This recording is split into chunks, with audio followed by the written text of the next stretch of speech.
wabarakatuh.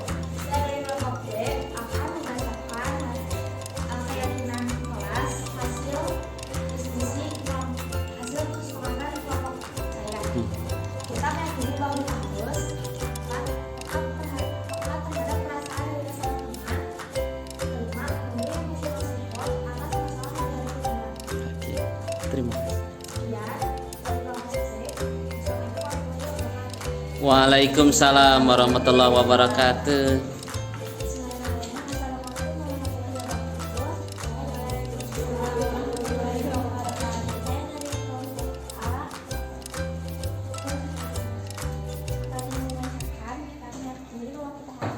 Yang pertama, harus saling mengerti satu sama lain. Yang kedua, menghargai pendapat orang lain. Yang ketiga, berteman dengan siapa saja. Yang keempat, saling tolong-menolong. Yang kelima, saling berbagi. Yang keenam, menjaga lingkungan agar aman, damai, dan saling rukun. Yang kelima, saling bersolidaritas. Yang kedelapan, saling support. Yang kesembilan, saling menyayangi satu sama lain, menghormati satu sama lain.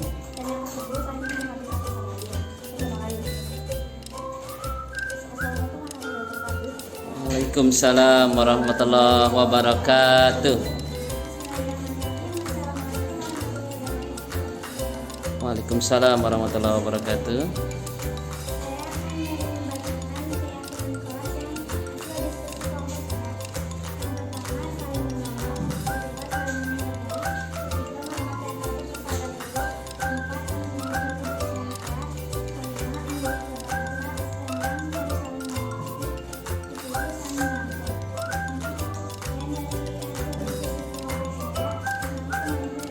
Waalaikumsalam warahmatullahi wabarakatuh.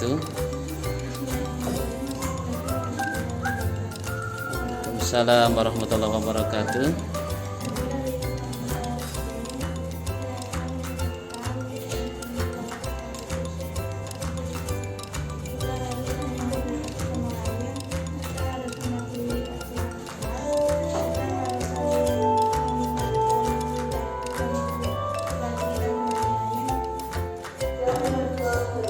Waalaikumsalam warahmatullahi wabarakatuh. Yang kemarin sudah kita sempat bahas, kemudian juga ada teori motivasi, kemudian juga ada segitiga restitusi, dan juga bagaimana kita membentuk dan menyusun keyakinan kelas yang ada di masing-masing kelas yang Bapak dan Ibu ampu. Nah, oleh karena itu mohon izin pada kesempatan hari ini saya ingin memberikan penguatan kembali, ingin sejatinya sekaligus juga ingin memberikan apa yang sudah Bapak dan Ibu tindak lanjuti ya setelah Bapak dan Ibu menerima penguatan atau pembinaan dan juga sosialisasi di awal pertemuan kita di beberapa hari ke belakang. Sebelumnya saya pengen konfirmasi, sudah Mas Roro sudah selesai keyakinan kelasnya? Gak apa-apa.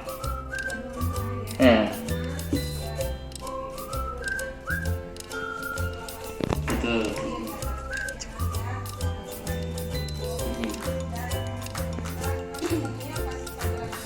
Iya, betul.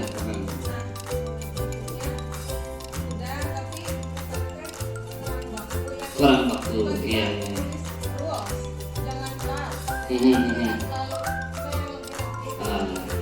Sip.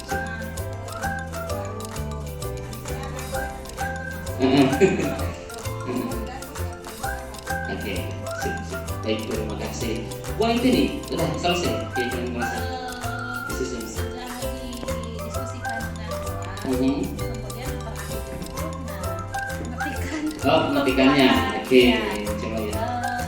Minggu kemarin. Mhm. Nah, hari ini Belum bisa. selesai atau belum? Siap. Sudah berapa? Kalau dipraktekkan sudah gitu ya, Mhm. kita udah mulai menjelaskan Betul. bagaimana. Cuma tinggal diketik lagi. Diketik lagi. Siap. Sudah Mila? Sudah selesai, cuma jadi tugas lebih di bulan Pak. Mhm. Kelasnya sampai sekarang belum, katanya kendalanya di komputer. Di komputernya. Oke, terima kasih. Sudah Mila. Sudah Nur Dewi. Bu Nur Dewi sudah selesai.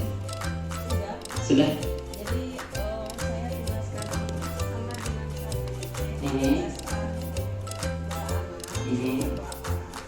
apa-apa saja, jadi siswa kelasnya sharing apa-apanya untuk supaya kelas menjadi aman. Menjadi aman dan nyaman ya. Oke, terima kasih. Jadi tinggal di follow up lagi mungkin nanti ke kelasnya ya. Sudah ada tulisannya, sudah ada. Oh sudah ada, sip, bagus. Tulisan tangan jam apa? Sudah dipajang juga. Oke, bagus. Sudah seperti itu?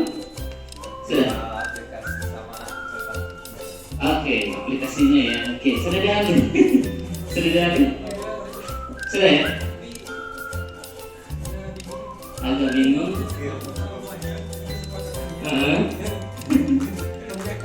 Oh, kamu meyakinkan dengan apa yang harus pakai ya, nggak apa-apa. Oke, jadi kalau misalnya ada diksi-diksi ataupun ada kesepakatan yang mungkin mirip-mirip, ada irisannya, mungkin nggak ada salah satunya saja. Nah, seperti itu. Baik, Bapak dan Ibu, terima kasih untuk tindak lanjut dari kegiatan kita hari ini. Kita akan mencoba mengulang kembali ya, sekali lagi ingin mencoba mengulang kembali seperti apa sih kira-kira yang 5 posisi kontrol yang mungkin Bapak dan Ibu masih ingat. Yang 5 posisi kontrol kita masih ingat nggak? 5 posisi kontrol kita sebagai guru. Ada yang lupa atau ada yang ingat? Jadi ada yang sebagai manajer, ada yang sebagai penghukum, apa lagi? Lupa ya. Oke, kita coba cek lagi ya Bapak dan Ibu. Kita akan coba cek. Nah inilah Bapak dan Ibu posisi kontrol kita yang ada di keseharian kita di dalam proses pembelajaran ya. Baik, sebentar. Ini keyakinan kelas, kemudian kita coba runut ya. Atau kita mohon maaf sebelum ke posisi kontrol biar kita ngurut kita biar ngurut. Saya ingin memulai dari ini aja Bapak dan Ibu, paradigmanya dulu yang kita akan coba ini ya. Jadi Bapak dan Ibu di dalam teorinya itu kita yang mengenal istilah yang namanya teori kontrol ataupun teori pilihan. Jadi setiap dari kita masing-masing termasuk juga peserta didik kita atau murid-murid kita itu mereka memang memiliki posisi kontrolnya masing-masing gitu ya. Dan disinilah kita akan melihat sejauh mana posisi kita. Bapak dan Ibu perlu kita samakan frekuensinya terlebih dahulu. Di sana kita mengenal istilahnya adalah murid. Murid itu adalah terminologi dari kata bahasa Arab, dari kata aroda yuridu. Aroda yuridu itu artinya mau, ya, menginginkan sesuatu. Maka ketika ada kata murid, mereka itu dalam bentuk ismun fa'il, ya. Jadi mereka adalah seseorang yang memiliki keinginan, seseorang yang memiliki kemauan untuk apa? Untuk belajar, ya, untuk melaksanakan pembelajaran sesuai dengan apa yang menjadi kodrat alam dan kodrat zamannya. Ya, di dalam terminologi ataupun di dalam konsep pendidikan Ki Hajar Dewantara, kita mengenal 2 istilah yang baru. Pertama ada kodrat alam, yang keduanya adalah kodrat zaman. Kodrat alam ini, anak-anak kita itu hadir dengan berbagai macam keunikannya. Keunikan dari potensinya, keunikan dari minatnya, keunikan dari beragam maziyahnya kalau bahasa Arabnya itu. Jadi masing-masing ini memiliki keunggulan. Kalau di dalam bukunya Munif Khatib yang memanusiakan manusia, itu diidentikan dengan istilahnya adalah MIR, Multiple Intelligence Research gitu ya. Jadi ada 8 kecerdasan ya, seperti itu. Dan hari ini kita akan mencoba ya seperti apa kita baiknya sebagai seorang guru. Karena mungkin aja di antara anak-anak kita itu ada yang memang mereka itu keunggulannya itu adalah di intrapersonal. Jadi kemampuan untuk mengenal diri sendirinya kuat gitu. Ada juga yang mungkin di matematika nalaria ya. Jadi kemampuan untuk bernalarnya tinggi ada ya. Dan mungkin dia kurang di kinestetiknya, dia kurang di interpersonalnya, jadi hanya sendiri saja. Nah itulah yang akan kita coba kuatkan dan juga tajamkan seperti itu. Nah Bapak dan Ibu, kita akan kembali lagi ke sini ke teori pilihan atau teori kontrol. Jadi ilusi guru mengontrol. Artinya guru sejatinya susah untuk mengontrol ya, untuk memberikan pengaruh. Karena apa? Pengaruh yang paling kuat adanya dalam diri masing-masing. Seperti itu. Jadi siswa kita sejatinya mereka adalah the real king of them. Jadi mereka adalah rajanya. Jadi apapun yang mereka mau, sejatinya mereka yang akan mempengaruhi diri mereka sendiri. Dan kita, tugas kita adalah menuntunnya, bukan menuntut tapi menuntun, memberikan pedoman dan memberikan arahan dan juga bimbingan. Ya, kemudian ilusi bahwa kritik dan akan membuat merasa bersalah dalam membuatkan karakter. Ya, ilusi bahwa semua perbuatan positif, efektif dan bermanfaat. Ilusi juga bahwa orang dewasa memiliki hak untuk memaksa. Itu semuanya adalah ilusi. Jadi itu hanya semuanya adalah fata morgana. Karena sejatinya Bapak dan Ibu, nah inilah ya, karena sejatinya ada yang namanya stimulus respon, ada juga yang namanya teori kontrol pilihan ya, teori kontrol dan juga teori pilihan. Jadi kita misalnya ya, kita berusaha memahami pandangan orang lain tentang dunia. Sejatinya kita tidak bisa nih ya memaksakan peserta didik kita. Makanya kenapa kementerian sekarang menghadirkan konsep merdeka belajar, merdeka mengajar. Karena sejatinya kementerian sendiri pun tidak bisa memaksa kita. Jadi sejatinya mereka hanya memberikan arahan saja. Mereka memberikan pedoman apa yang harus kita laksanakan. Seperti itu ya. Nah ini Bapak dan Ibu yang akan kita jadikan sebagai pegangan bagaimana upaya kita untuk menciptakan disiplin positif yang kita hadirkan coba di kelas dan juga di sekolah kita ya, seperti itu. Ini terdiri dari pertama ada teori motivasi ya, ada 5 posisi kontrol, ada segitiga restitusi yang kemarin sempat kita bahas, dan juga ada 5 teori 5 kebutuhan dasar manusia ya. Ini diambil dari bukunya yang dituliskan oleh Dr. William Glasser ya. Dan hari ini memang yang sedang diberlakukan itu di beberapa sekolah, salah satunya adalah pesantren Welas Asih yang berada di Bandung ya. Ustadz Irfan Amali yang kalau tidak salah ini dari Darul Arkom ya, dari Darul Arkom. Baik Bapak dan Ibu, kita akan sedikit percepat. Nah ini kita akan masuk dulu ke teori motivasi ya, perilaku dari manusia. Jadi sejatinya setiap apa yang dilakukan manusia itu pasti ada niatnya. Dan niat tersebut biasanya terdorong untuk melakukannya, ada dorongan motivasi tertentu. Dan kita mengenal ada 2 istilah motivasi, ada yang eksternal, ada juga yang internal. Motivasi eksternal itu ada 2. Pertama, untuk menghindari ketidaknyamanan atau menghindari hukuman. Jadi ketika kita misalnya sholat 5 waktu, kemudian kita termotivasinya karena takutnya doraka, ya, takutnya kita mendapatkan azab, maka itu adalah baru masuk ke motivasi eksternal itu ya, karena kita mencoba untuk menghindari ketidaknyamanan atau menghindari hukuman. Motivasi eksternal yang keduanya adalah untuk mendapatkan imbalan dari orang lain ataupun institusi yang lain. Termasuk juga ketika melaksanakan ibadah, kita terdorong untuk mendapatkan banyak pahala. Ketika sholat sunat, saum sunat dan sebagainya, maka seandainya yang menjadi titik tekan kita adalah kita mendapatkan banyak pahala atau imbalan dari Allah Subhanahu wa taala, maka sejatinya itu kita baru termotivasi, baru terdorong secara eksternal. Tetapi Bapak dan Ibu, yang akan berdampak panjang adalah ketika kita meyakini ataupun terdorong dengan motivasi internal kita, yaitu apa? Untuk menghargai diri sendiri. Ketika kita melaksanakan sholat, membaca Al-Quran, termasuk juga anak-anak didik kita, ketika mereka berupaya untuk menghargai diri sendiri, kita meyakini kita itu sebagai hamba Allah, Abdullah, dan juga sebagai khalifatullah, maka di sanalah titik kita bisa menghargai diri kita sendiri sebagai hamba Allah dan juga khalifatullah, dan di sanalah akan berdampak yang terus berkepanjangan tanpa kita tidak sadari, motivasi eksternal pun akan kita dapatkan seperti itu ya. Termasuk juga untuk murid-murid kita. Jadi yang akan kita petik ya, pemantiknya adalah bagaimana upaya kita untuk menyadarkan mereka bahwasannya ketika motivasinya itu eksternal saja, hanya pengen mendapatkan beasiswa, hanya pengen mendapatkan menghindari hukuman ataupun ketidaknyamanan, maka sejatinya itu akan berdampak jangka pendek saja. Tetapi ketika mereka menghargai diri sendiri, maka insya Allah itu akan berdampak panjang ya, dan akan terus menerus secara konsisten akan mereka lakukan ya. Maka menurut Ki Hajar Dewantara, merdeka itu artinya tidak hanya terlepas dari perintah. Jadi artinya otomatis gitu ya, belajar itu autonomous learning. Jadi belajar itu adalah secara otomatis gitu ya, seperti itu. Kemudian juga, tetapi juga katanya merdeka itu bukan hanya terlepas dari perintah, tetapi juga cakap membuat perintah untuk diri mereka sendiri.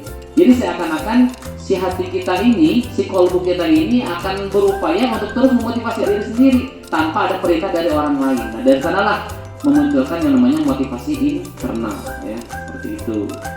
Lalu kita lanjutkan. Nah ini dihukum oleh penghargaan yang kemarin kita sempat bahas, di bahwasannya ini berdampaknya jangka pendek dan juga jangka panjang ya.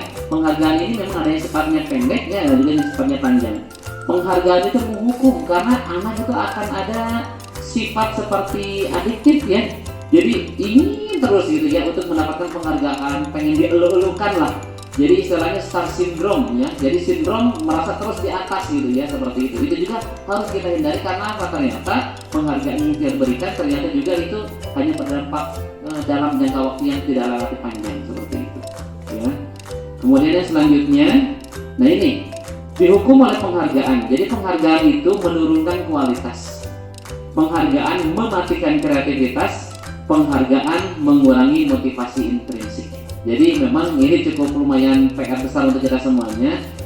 Sejatinya kita itu ingin memantik anak-anak untuk terus termotivasi, tetapi motivasinya memang dalam konteksnya adalah jangka waktunya memang berdampaknya tidak panjang ya. Bahkan penghargaan tersebut justru akan mengurangi, mendegradasi beberapa hal ya. Pertama kualitas, kreativitas, dan juga motivasi intrinsik ya. Jadi yang perlu kita kuatkan adalah bagaimana upaya kita untuk memantik motivasi internal mereka untuk bisa mereka menghargai diri mereka sendiri ya.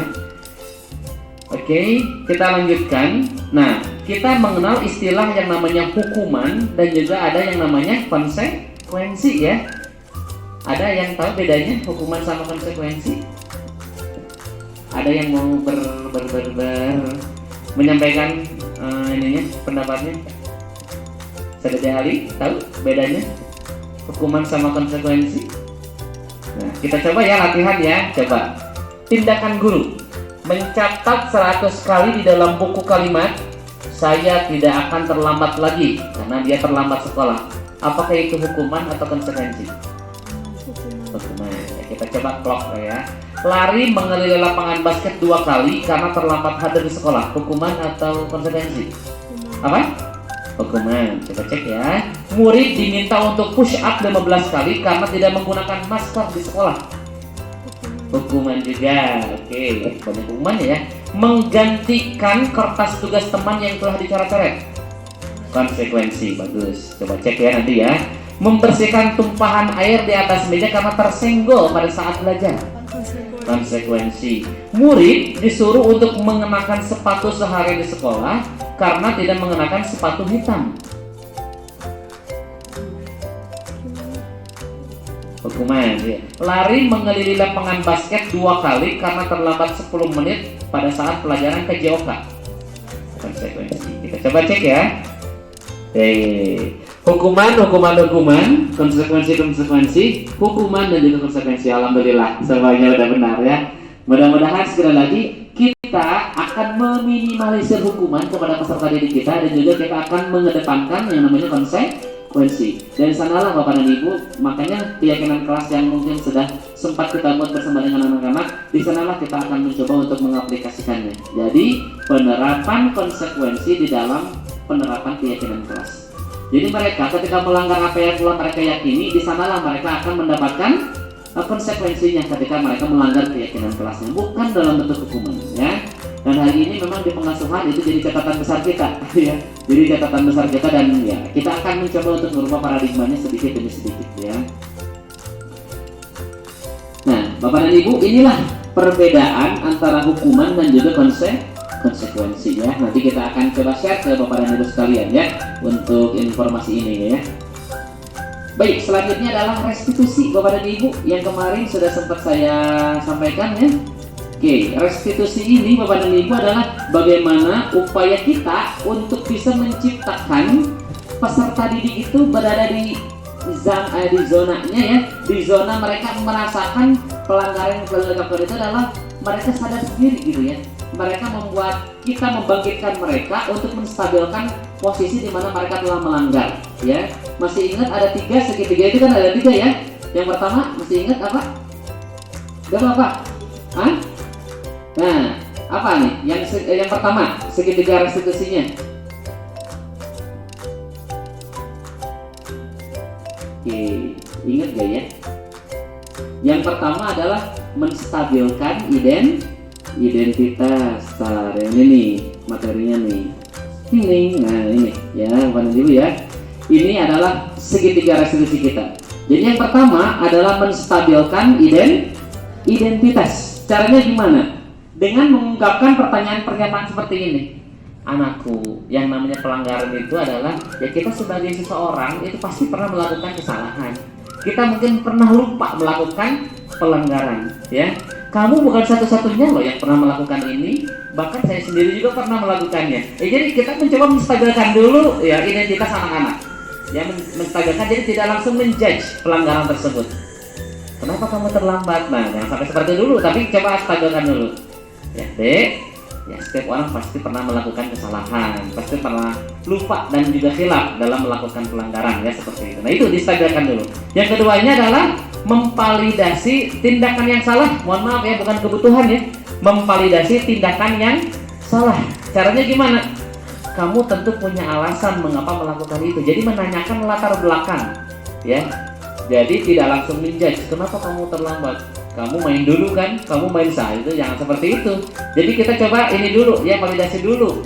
Tingkat tindakan yang salahnya seperti apa? Ya. Adakah cara yang lebih efektif untuk mendapatkan apa yang kamu butuhkan? Misalnya kabur, misalnya ada kabur ataupun bolos di sekolah, maka kita memvalidasinya dengan cara seperti itu. Kira-kira apa alasan kamu bolos dari kelas ibu misalnya, ya, seperti itu.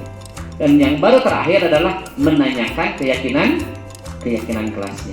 Jadi ada tiga, ya, garis besarnya. Pertama, menstabilkan dulu, stabilize the identity. Yang keduanya adalah to validate, ya, memvalidasi tindakan yang salahnya. Dan yang ketiganya adalah menanyakan keyakinan kelas. Ingat-ingat ya. Jadi 3M, menstabilkan, memvalidasi, dan menanyakan, ya, menanyakan keyakinan kelas. Nah, seperti itu, ya. Nah, ini contoh-contohnya Bapak dan Ibu. Jadi untuk menstabilkan identitas, berbuat salah itu adalah hal yang manusiawi. Tidak ada manusia yang sempurna. Bapak dan Ibu juga pernah berbuat salah dan seperti itu, ya. Itu menstabilkan identitas. Yang keduanya adalah memvalidasi kebutuhan atau memvalidasi tindakan yang salah. Kamu bisa saja kan melakukan hal yang lebih buruk lagi. Kamu bukan hanya bolos di pelajaran itu saja, mungkin kamu bisa seharian. Kamu bisa mungkin 5 pelajaran kamu tidak bisa hadir. Jadi divalidasi dulu, ya, divalidasi dulu. Kemudian juga kamu pasti punya alasan mengapa melakukannya. Jadi seperti itu. Jadi kita coba up dulu gitu, ya, di up dulu, ya. Dan baru terakhirnya adalah menanyakan keyakinan. Apa nilai yang kita percayai di sekolah kita atau di kelas kita? Nilai universal apa, ya? Saling menghormati, saling menghargai, tidak saling mengejek. Nah, itulah yang akan kita terus gaungkan, soundingan kepada anak-anak didik kita, ya, seperti itu. Nah, itu Bapak dan Ibu yang ketiga, ya, segitiga restitusi. Oke.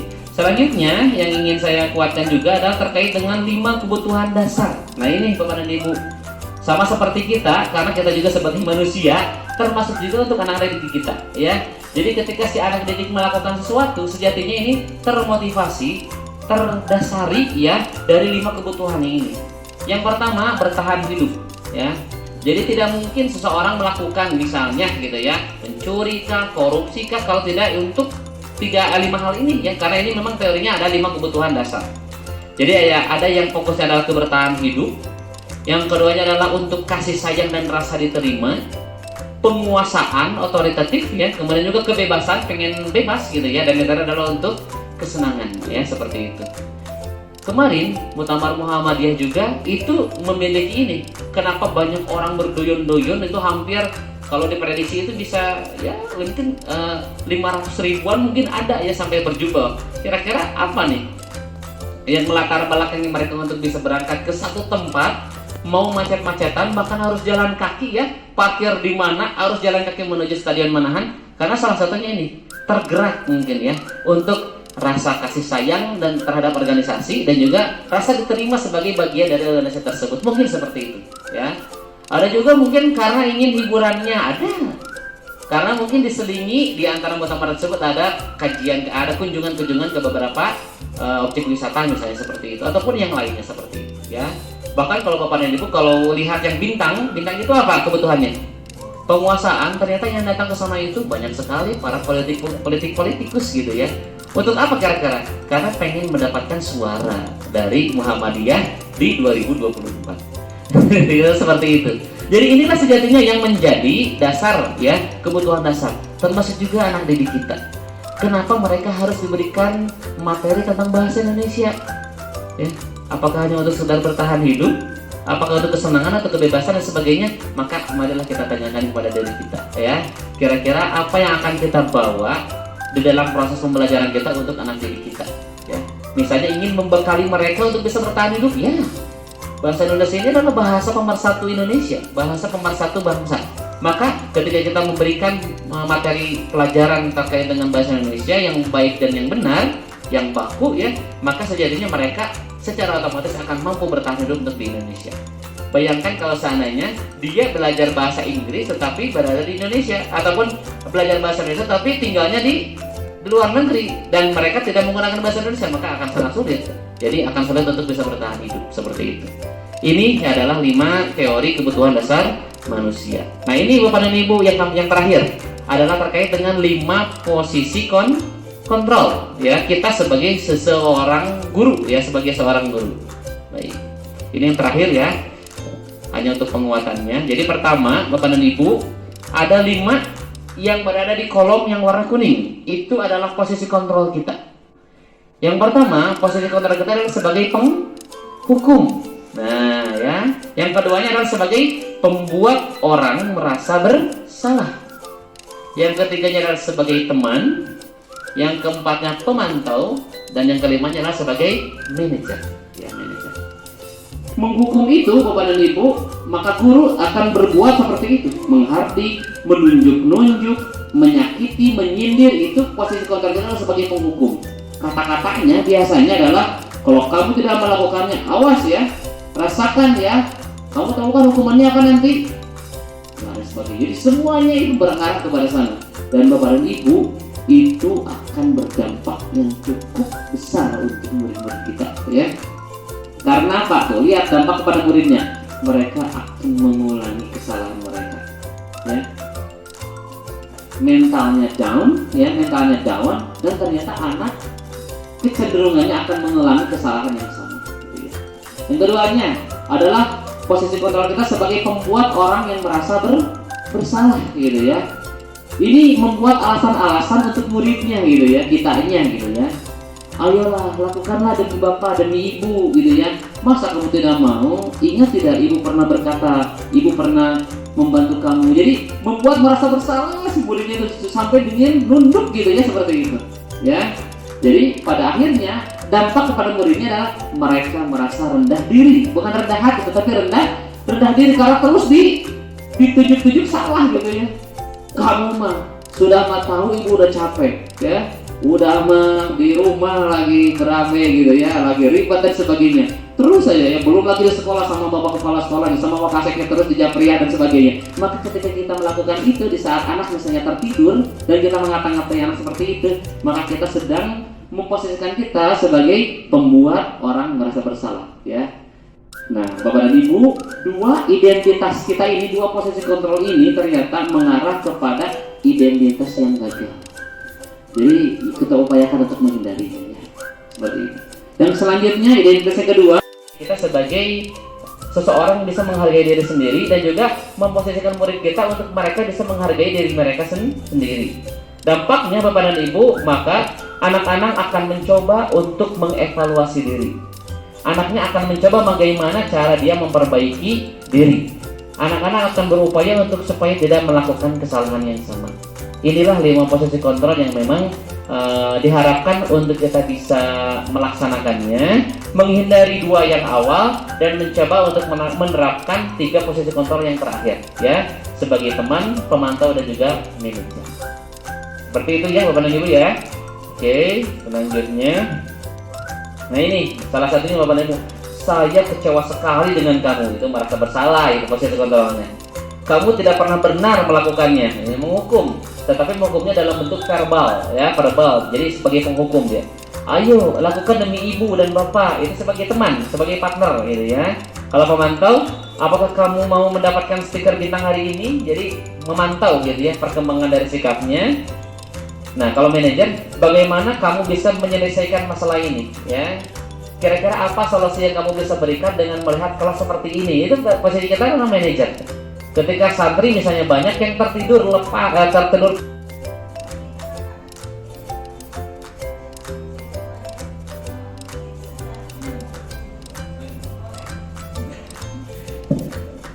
mereka request ya untuk meminta istirahat, menenangkan supaya refresh. Nah, silakan. Ada yang mau menanggapi? Silakan, Bapak dan Ibu. Pertanyaan yang bagus karena memang konteksnya ini adalah real di dalam pembelajaran yang Ibu dapatkan ya. Kira-kira gimana nih? Ya, silakan Bu Aini.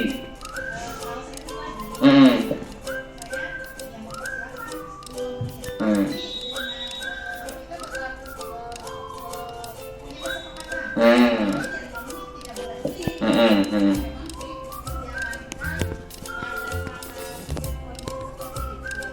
betul. Saya juga setiap mata pelajaran saya selalu terpotong istirahat, sholat duha dan istirahat. Betul, betul. Gitu selalu tersita waktu Tersita. jam keduanya itu. Iya, iya. Saya cuma langsung, ibu tadi kan nggak sempat buat jajan, jadi makannya di kelas. Jadi ibu 5 menit aja ya buat makan di kelas gitu. Ya, Sudah ada ya? Ya, saya pribadi. Ya saya, ya boleh silakan 5 menit, tapi 5 menit tidak boleh lebih. Jadi ya kita memberikan penegasan. Saya itu tidak tahu apakah apa yang saya lakukan itu benar atau salah. Betul. Tapi saya berusaha ya kita saling dan berusaha apa ya memberikan Semangat. saja. Oke. Siswa. Ya. Itu kayaknya kondisional saja itu. Itu kondisional saja dan mungkin tidak setiap istirahat seperti itu kan, sesekali saja mungkin ya. Tinggal nanti boleh misalnya ketika itu tapi tidak menyita waktu sih ya, tidak menyita waktu. Kalau seandainya ini silakan aja karena memang kondisinya mau capek dan sebagainya gitu ya, pagi-pagi gitu ya. Boleh anak-anak disuruh ice breaking dulu, kalau boleh saya lakukan itu ice breaking dulu untuk memecah kebuntuan. Ice breakingnya bisa ke konsentrasi ya. Contohnya, Pak Ridwan, tolong ulangi kata-kata saya ya. Kelapa diparut, kepala digaruk. Nah, coba diulangi 3 kali aja. Kelapa diparut, kepala digaruk. 1, 2, 3. Kamu santai. Bisa gitu. Coba. Kelapa digaruk, kepala digaruk. Terus. Kelapa digaruk, kelapa di. Nah, kayak gitu. Bapak dan Ibu coba apa? Itu anak-anak kan ketawa kan? Maka hormon endorfinnya akan bagus. Jadi dengan ice breaking, Bunda Beri bisa. Ataupun dengan teori seperti ini, ataupun dengan ice breaking seperti ini. 1 misalnya, bilang 1, keduanya tidak mengatakan 2, ketiganya juga tidak mengatakan 3. Yang pertama bilang 1, yang keduanya tepuk tangan, yang ketiganya tarik nafas. Baru 2. Sekali lagi ya. 1, tepuk tangan. Tarik nafas. 2. Kedua, tepuk tangan. Ya, itu untuk melatih konsentrasi. Kita coba ya. 1, 2, 3. Ya.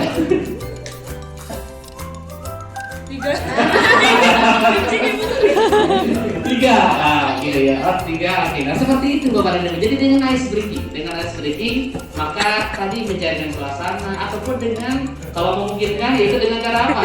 Dengan kita nyanyi, nggak apa-apa. Karena kodrat kodrat alam itu anak-anak tidak bermain. Jadi kita hadirkan di SMP ini memang masih ada aroma nuansa bermainnya, nggak apa-apa.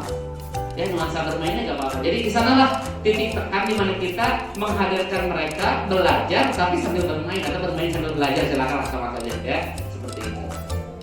Bisa dimengerti ya? Ada lagi silakan yang ditanyakan terkait dengan penerapan sedang bilang. Silakan. Tadi kan diharuskan konsekuensi. Betul. Jadi memang misalkan kalau tadi itu dengan konsekuensi pun anak tidak melakukannya. Ketika Jadi misalkan dari 3 kali tetap tidak melakukan konsekuensi. Oke. Nah, berarti sepertinya ketika konsekuensi itu kita coba sampaikan ke anak didik, tetapi anak didik kita mungkin masih belum gitu ya. Sepertinya harus ada penanganan khusus. Jadi ada treatment khusus. Kira-kira apa yang latar belakangnya anak itu melakukan kesalahan itu, melanggar keyakinan kelas yang telah kita sepakati bersama. Ya, treatmentnya ketika wali kelas mungkin belum mampu untuk bisa mentreatmentnya dengan tadi segitiga restitusinya, kita coba panggilkan melalui PK bisa. Kita coba ke kesiswaan boleh. Kita manfaatkan semua stakeholder yang ada di sekolah kita untuk bisa membuat si anak tersebut mau untuk melakukan apa yang menjadi konsekuensinya. Seperti itu. Jadi terus saja bertahap. Tidak mampu juga, kita hadirkan orang tuanya. Kita sampaikan psikolog mungkin dan sebagainya. Takutnya memang seperti itu. Tapi biasanya si anak-anak gitu ya 1, 2, 3 kali itu mereka biasanya menerima konsekuensi biasanya. Ya, bahkan ketika ya beberapa memang perlu ada penyesuaian dari aturan-aturan yang ada di sekolah kita atau di pesantren terutama ya. Ketika anak kabur, ya, biasanya hukumannya apa? Digundul ya. Berarti itu hukuman ya. Itu hukuman. Kira-kira, nah itu juga harus disesuaikan ya, seperti itu. Itu mungkin saudara. Jadi kita akan berjenjang gitu ya dalam proses treatmentnya ataupun treatment itu memperlakukannya perlakuannya seperti apa itu memang perlu ada gradual ya atau scaffolding. Scaffolding itu tertingkat gitu ya. Silakan ada lagi yang mau ditanyakan? Ya, boleh. Silakan, nggak apa-apa. Tidak sih, saya mungkin yang sebetulnya. Oh iya, boleh. Hanya saja kok. Memang benar sih, mungkin saya juga pernah mengalaminya. Terutama mungkin di kelas 9 Banding, ya. Iya. Iya sih, sudah berusaha memberikan pendekatan dengan halus. Kalau saya pikir sih kalau dengan tegas tidak akan menyelesaikan masalah ya. Iya. Jadi saya berusaha mendekatinya dengan halus, gitu, ngajak ngobrol. Pada saat empat mata, dia memang mengakui kesalahannya dan tidak akan mengulanginya lagi. Tapi ya seperti itu ya. itu. Iya. Iya. Jadi memang kita kasusnya sebetulnya Sama, sama, ya. gitu. Dan Oke. bahkan saya juga sudah konsultasi dengan wali kelasnya, gitu. Wali kelasnya juga alhamdulillah responnya positif dan maka sudah menindaklanjutinya. Dan selanjutnya untuk 1-2 kali pertemuan alhamdulillah ada. Namun berikutnya Gitu lagi ya. iya, Iya. ya kan kita namanya ya dengan sudah memberikan konsekuensi, tapi ada sikap mungkin ya ini juga salah satu PR. Ya. Kalau saya sih menyimpulkan ini lebih dominannya ke Keadaan ya, berarti penguatan karakter dan juga adab ya. Oke, baik, terima kasih. Kepada ibu berbicara tentang karakter dan juga adab tidak semudah memberikan nama. Betul ya? Rasulullah untuk menjadikan seorang sahabat Abu Bakar, Siti Khadijah meyakini apa yang beliau dapatkan sebagai risalah itu memang tidak mudah. Maka di sanalah letak penguatan pendidikan karakter ini kita hadirkan. Nah, ketika penguatan pendidikan karakter kita hadirkan di dalam kelas kita, maka sejatinya kita harus siap untuk menjadi teladan untuk murid kita, ya. Dan juga kita siap untuk memberikan penguatan. Ini yang perlu kita lakukan, ini yang harus dilakukan, dan ini yang tidak boleh dilakukan. Jadi betul, sambil terus berkesinambungan dan juga berkelanjutan. Jadi itu adalah temuan kita dan insya Allah akan kita coba untuk teliti ya Bapak dan Ibu ya. Kita akan coba teliti seperti apa nanti penerapannya ya. Bapak dan Ibu cukup lumayan panjang karena belum masuk ke administrasi kewali-kelasan ya. Ingin merefleksikan apa yang sudah Bapak dan Ibu dapatkan di kegiatan diseminasi ini. 5 posisi kontrol, ada yang bisa menyampaikan apa saja 5 posisi kontrol guru kita di kelas? Ya, 1 apa? Penghukum, pembuat merasa bersalah, teman, pemantau, manajer. Bagus. Yang selanjutnya teori motivasi. Masih ingat gak? Ya. Ada 2. yang eksternal dibagi 2, yang satu hewan. Masih ingat yang eksternal? Oh iya, yang eksternal itu untuk menghindari ketidaknyamanan. Betul. Yang kedua untuk mendapatkan imbalan. Imbalan. Kalau yang internal? Nomor 7 untuk mendisiplinkan disiplin. Oke, mendisiplinkan maksudnya itu menghargai diri juga, jangan menghargai diri. Oke, itu adalah teori motivasi. Selanjutnya segitiga restitusi. Ada 3. Yang pertama dulu apa? Menstabilkan identitas. Biasanya pertanyaan atau pernyataannya. Dan itu. Ya betul ya, itu aja 1. 2. Memvalidasi kebetulan tindakan yang salah. Memvalidasi tindakan yang salah apa? Contoh pertanyaannya. Nah, apa alasan kamu melakukan itu? Yang 3. Menanyakan keyakinan apa?